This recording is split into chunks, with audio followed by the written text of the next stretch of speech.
Okay, यहाँ पे question है a curve passes through point 3 - 4 slope of the tangent at any point x y is 2y by x find the equation of the curve.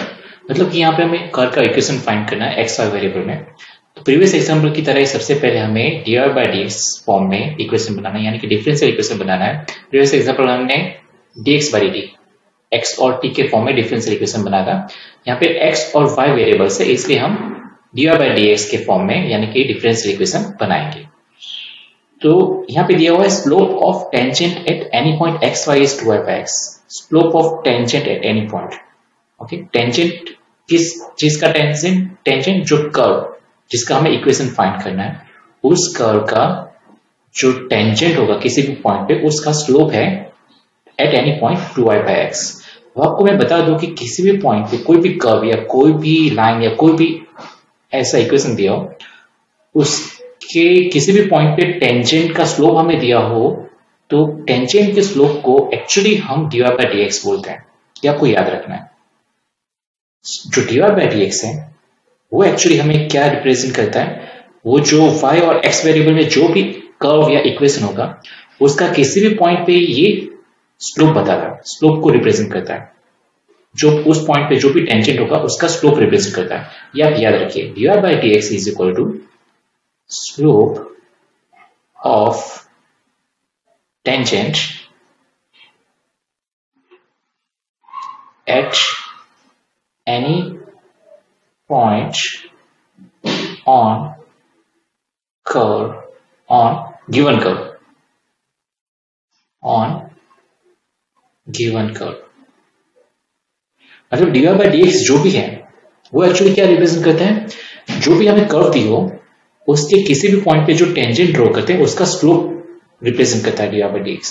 तो यहाँ पे दे दिया है कि slope of tangent any point x y is 2y by x। Slope of tangent any point, कौन किसके point पे?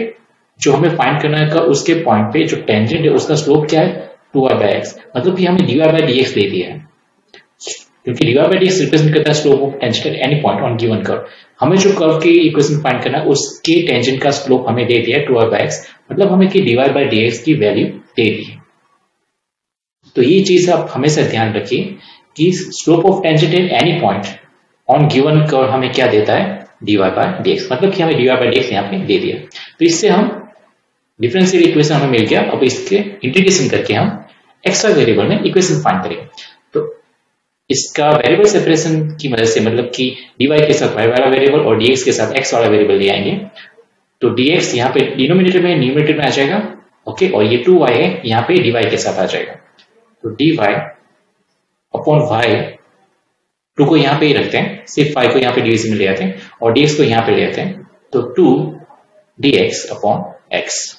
अब दोनों साइड अगर इंटीग्रेशन करते हैं तो 1 अपॉन y का विद रिस्पेक्ट टू y होगा इंटीग्रेशन log y। 2 कांस्टेंट है उसको वैसे का वैसा ही लिखेंगे। 1 अपॉन x का with respect to x integration होगा log x, plus constant c होगा, लेकिन हम log में है इसलिए कांस्टेंट c को भी हम log में ही लिखेंगे, log c, जिससे कि सिंप्लीफिकेशन में आसानी रहे। ये हो जाएगा log y। ये log के आगे जो भी होता है वो इसके पावर में आ जाता है, वो हमें पता है। तो इस हिसाब से ये हो जाएगा log x square plus log c। तो log y हो जाएगा, log y is equal to, ये प्लस है log x square plus log c, तो ये मल्टीप्लाइड हो जाएगा log के रूल के हिसाब से। तो ये हो जाएगा log c x square multiply होके दोनों साइड से log हटा देंगे तो हमारा आंसर हो गया, हमारा जो भी इक्वेशन होगा वो हो गया y is equal to c x square. तो हमारा जो इक्वेशन है वो हमें मिल गया है, लेकिन अभी भी इसमें c जो कांस्टेंट है वो हमें नहीं पता क्या है। तो वो हम फाइंड कर सकते हैं, ये जो हमें इंफॉर्मेशन दी इसकी मदद से, कि कर्व पासिस थ्रू 3 - 4। मतलब इस पॉइंट में से पास हो रही है कर्व। तो ये जो 3 है वो क्या बता रहा है? x कोऑर्डिनेट, मतलब कि x। और ये जो -4 है वो कौन सा कोऑर्डिनेट बता रहा है पॉइंट का? y, मतलब कि ये वाला। ठीक है, तो ये अगर पॉइंट हम यहाँ पे रखते हैं इस इक्वेशन में तो हमें c की वैल्यू मिल जाएगी, और फिर c को वापस इस इक्वेशन में रख देंगे तो हमारा इक्वेशन जो कर्व का है वो हमारा कंप्लीट इक्वेशन मिल जाएगा। तो ये जो पॉइंट है 3, मतलब ये x कोऑर्डिनेट यहाँ पे रखेंगे x की जगह, और -4 को y की जगह रखेंगे। तो ये हो जाएगा y की जगह -4 होगा, -4 इज इक्वल टू c, और x की जगह 3 यानी 3 का स्क्वायर। तो c हो जाएगा 3 का स्क्वायर हो जाएगा 9, ये -4 के डिवीजन में आ जाएगा, तो सी यू इज इक्वल टू -4/9। अब ये सी की वैल्यू वापिस हम यहाँ पे रख देंगे, तो हमारा आंसर होगा y is equal to -4/9 x square, या तो फिर ये x square is equal to, इसको ऐसे भी लिख सकते हैं, 9 यहाँ पे चला जाएगा y के साथ मल्टीप्लीकेशन में, और ये 4 यहाँ पे y के साथ डिवीजन में आ जाएगा, और ये माइनस पे यहाँ पे ले आते हैं, तो ये हो जाएगा -9/4y, सॉरी ओनली y। तो ये हमारा हो गया इक्वेशन जो हमें चाहिए था। हमें पूछा क्या था, find the equation of the curve. तो ये जो इंफॉर्मेशन, इन इंफॉर्मेशन को जो भी फॉलो करता हो, ऐसे इक्वेशन का, ऐसे कर्व का हमें इक्वेशन फाइंड करना था। तो इक्वेशन हमें मिल गया। तो ये हमारा मांगा हुआ कर्व था, इसका equation x square is equal -9/4y। ये कौन से कर्व को रिप्रेजेंट करता है, पैराबोला। ये आपको नहीं पूछेंगे कौन सा है कर्व, लेकिन नॉर्मली याद रखिए कि इस टाइप का इक्वेशन पैराबोला को रिप्रेजेंट करता है। तो हमारा जो कर्व था उसका इक्वेशन हमें मिल गया, जो हमें फाइंड आउट करना था। Find the equation of the curve, मतलब हमारा कर्व का इक्वेशन है x square is equal -9/4y।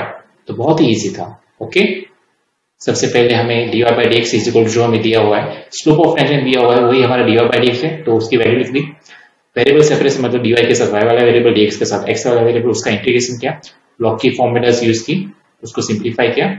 फिर c जो कांस्टेंट था उसको रिमूव करने के लिए हमें जो पॉइंट दिया हुआ था, x y कोऑर्डिनेट दिया हुआ था, उसकी वैल्यूज हमने यहाँ पे रखी इक्वेशन में हमारे, तो उससे हमें c मिल गया, c की वैल्यू वापस लिख दी, तो हमारा इक्वेशन हमें मिल गया। बहुत ही ईजी था।